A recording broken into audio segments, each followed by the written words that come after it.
ప్రాంతం ఉక్కుంపేట మండలంలో నేడు ఇక్కడ ప్రభుత్వ భూముల్లో కడుతున్న భవనాలు, అలాగే ఇక్కడ అక్రమంగా కడుతున్న భవనాలపై నేడు సబ్ కలెక్టర్ గారి ఆదేశాల మేరకు ఇక్కడ మన విఆర్ఓ గారు అలాగే ఇక్కడ రెవెన్యూ సిబ్బంది వచ్చి ఇక్కడ తొలగిస్తున్నారు. మరి ఇంతకీ ఇక్కడికి ఎన్ని ఇల్లులు వచ్చాయంటే మామూలుగా అంటే ఎన్ని ఇల్లులు ఆపమన్నారు, కేవలం ఇదే ఆపమన్నారా, ఏడు జరిగింది అనేది ఆయన్ని అడిగి తెలుస్తుంది. విఆర్ఓ గారు, మరి ఈరోజు మరి మీరు ఇక్కడ తీసేస్తున్నారు కదా, మరి దేనికి అంటారు, అసలు ఎందుకు చేస్తున్నారు? అంటే ఎవిక్షన్ అన్నది మా పై అధికారులు ఆదేశాల మార్గం చేసామండి. మేము ఇక్కడ ఇండివిజువల్గా చేసింది చేయకూడదు. మా పై అధికారులు ఖచ్చితంగా గవర్నమెంట్ స్థలంలో ఏదైతే ఎంకరేజ్మెంట్ ఉందో ఇదే కాదండి, అన్నీ కూడా ఎవిక్షన్ చేపిస్తామండి. ఇది ఒకటే కాదండి, ఎందుకంటే ఇక్కడ చాలా ప్రెజర్ ఉందండి. అక్రమ నిర్మాణాలయం జరుగుతున్నదని రోజు ఆరోపణలు వస్తున్నాయి. ఆరోపణలు కాదండి, వాస్తవం. అదే ఆరోపణలు ఉండొచ్చు, వాస్తవం ఉండొచ్చు. ఇవన్నీ కూడా ఎట్టి పరిస్థితుల్లో ఇప్పుడైతే కట్టడి చేస్తామండి. ఎట్టి పరిస్థితుల్లో కూడా అక్రమ నిర్మాణాన్ని ఖచ్చితంగా ఆఫ్ చేస్తాము. ఎవిక్షన్ కూడా చేస్తామండి. కాదు సార్, మరి ఇప్పుడు మీరు గతంలో కూడా మరి ఇప్పుడు సంఘాల వారు వాళ్ళు కూడా ఇప్పుడు మరి అంటే కలెక్టర్ గారు ఫిర్యాదు చేశారు, అలాగే సబ్ కలెక్టర్ గారు ఫిర్యాదు చేశారు కదా, వాటిపై కూడా దృష్టి సారిస్తారా? తప్పకుండా గ్యారంటీగా చేస్తారా? తప్పకుండా. ఇక్కడ విఆర్ఓ గారి కథనం ప్రకారము ఏంటంటే ఇక్కడ సబ్ కలెక్టర్ ఆదేశాల మేరకు ఇక్కడ మేము ఇక్కడ కూల్చివేయడం జరుగుతుంది. అలాగే గతంలో కూడా మాకు ఆర్డర్స్ పాస్ చేసిన మనుషులు అన్ని ఇల్లు కూడా మేము వెళ్ళి చర్యలు తీసుకుంటాం అంటున్నారు. మరి నిజంగా ఏదేమైనప్పటికీ ఇక్కడ ఇలా స్పందించడం అనేది నిజంగా చాలా గర్వకారణము. ఎందుకంటే ఇక్కడ చూస్తున్నాం కదా మనం, పుట్టగొడుగులాగా రోజుకి గవర్నమెంట్ స్థలాలతో కూడా ఆక్రమిస్తున్నారు.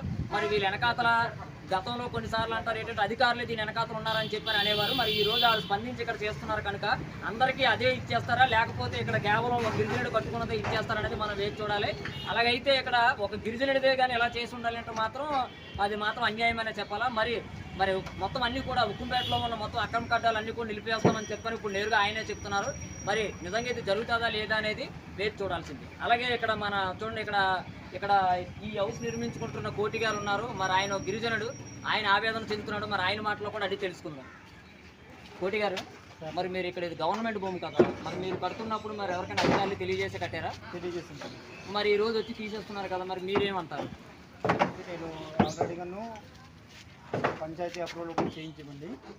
అంటే ఇది ఇప్పుడు వేసుకున్న స్థలం కాదండి, ఇది ఉక్కుంపేటలో 2004లో భూ పోరాటం జరిగింది. ఉక్కుంపేటలో 2004లో భూ పోరాటం జరిగితే అప్పుడు వేసుకున్న ప్లేస్ అండి.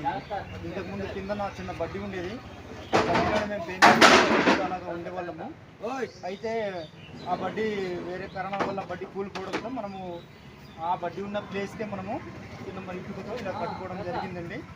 ఎందుకంటే మేము దీనికోసం కలెక్టర్లకు కూడా మేము ఆల్రెడీగా తెలియజేయడం జరిగిందండి. అక్కడి నుంచి మనకు నోటీసులు కూడా వచ్చి ఉందండి. అక్కడి నుంచి కలెక్టర్ కూడా మనకు నోటీసులు పంపించడం జరిగిందండి. అయితే మరి నేను ఒక గిరిజన నేతరుడుగా ఈ నా బ్రతుకు తెరువు కోసం నేను కట్టుకుంటున్నానండి. కట్టుకున్నప్పటికీ మరి రెవెన్యూ సిబ్బంది ఉటన వచ్చి నాకు కూల్చేయడం జరుగుతుందండి. అలాగే నేను ఒక గిరిజన జాతికి చెందినవాడండి. మరి గిరిజన నేతరులు ఇక్కడ సుమారు ఒక్కొక్క మనిషి 3 అంతస్తుల బిల్డింగ్లు ఇక్కడ కట్టుకుని ఉన్నారండి. మరి వాళ్ళకి మాత్రం రెవెన్యూ సిబ్బందికి కళ్ళు కనిపించలేదని చెప్పాలి. రెవెన్యూ ఆఫీస్ ఎదురుగానే గుడ్డి కొండమ్మ అని ఉంది. ఆవిడ సుమారు 2 అంతస్తుల బిల్డింగ్ కట్టుకుందండి. కానీ ఆవిడకి మాత్రం రెవెన్యూ సిబ్బంది కానీ ఏ అధికారులు కానీ ఆవిడకి ఏం చెప్పిన దాఖలు లేవు. నాకన్నా వెనక వచ్చిన వాళ్ళు చాలా బిల్డింగులు ఇక్కడ కట్టుకుని ఉన్నారండి. మరి వాళ్ళకి మరి రెవెన్యూ అంతంగా మరి ఏం చేస్తుందో మరి వేచి చూడాలి. వాళ్ళ షాపులు కూడా తీయించిన ఎడల మేము మాత్రం భార్య పిల్లలతో ఇదే ప్లేస్లో మేము ఆత్మహత్య చేసుకోవడం కూడా సిద్ధంగా ఉన్నామండి. ఎందుకంటే నేను ఉన్నపాటి చిన్న పొలాన్ని అమ్మేసి ఆ డబ్బులు తెచ్చి నేను చిన్న షెడ్ ఇక్కడ నిర్మించుకోవడం జరిగిందండి. అదే అండి నా బాధ. ఇప్పుడు చూడండి, ఇక్కడ బాధితుడి కథనం ప్రకారము నేను ఒక గిరిజన యువకుడు ఉందండి, నాకు బతుకు తెరువుగా పొలాలు అమ్ముకొని వచ్చి ఇక్కడ ఏదో చిన్న షాప్ పెట్టుకుందామని చెప్పని ఇది అవుతున్నాను. మరి అలాంటిది వెంటనే ఇప్పుడు రెవెన్యూ వాళ్ళు వచ్చి ఇక్కడ ఇలాగ చేస్తున్నారు. ఇక్కడ గిరిజనేతరులు ఒకటి కాదు, ఇంచుమించు సుమారు 5-6 భవనాలు కడుతున్నారు. ఇక్కడ ఇంచుమించు వారిపై మాత్రం ఇప్పుడు వరకు చర్యలు ఎందుకు తీసుకోలేదు, మరి మా పైన ఎందుకు ఇది అవుతున్నారని చెప్పని అంటున్నారు. అలాగే ఇక్కడ ఏంటంటే రెవెన్యూ వారికి మరి ఏమైనా ముడుపులు కానీ చెల్లిస్తున్నారేమో అని చెప్పని కూడా ఆయన అంటున్నారు. ఏదేమైనప్పటికీ మనం చూస్తున్నామండి, కన్నీటి పరం అయ్యారు. ఇక్కడ గిరిజన సంఘాలు ఉక్కుంపేట మండలంలో అయితే గిరిజన సంఘాలన్నీ కూడా ఏకమై, అఖిలపక్ష పార్టీలన్నీ ఏకమై కూడా నేడు ఆనాడు పోరాటాలు చేసి సుమారు 18-20 ఇళ్లపై ఇక్కడ వీళ్ళకి కంప్లైంట్ చేశారు. కానీ నేటి వరకు పూర్తి స్థాయిలో అయితే స్పందించలేదు. ఎప్పుడైనా స్పందించినా తూతు మంత్రంగా స్పందించారు తప్ప పూర్తి స్థాయిలో స్పందించలేదు. ఇప్పుడు భవనాలన్నీ కూడా నిర్మాణాలు అయిపోయి అలాగే ఇప్పుడు వాళ్ళు గృహప్రవేశాలు కూడా చేస్తున్నారు, కానీ వాటిపై అయితే మాత్రం ఎందుకు చర్యలు తీసుకోవట్లేదని చెప్పని ఆయన అడుగుతున్నారు. అలాగే మన వీఆర్ఓ గారి కథనం ప్రకారం మొత్తం అన్నిటిపై కూడా చర్యలు తీసుకుంటామండి, అందులో ఎట్టి పరిస్థితుల్లో కూడా మార్పు లేదని చెప్పని ఆయన అంటున్నారు.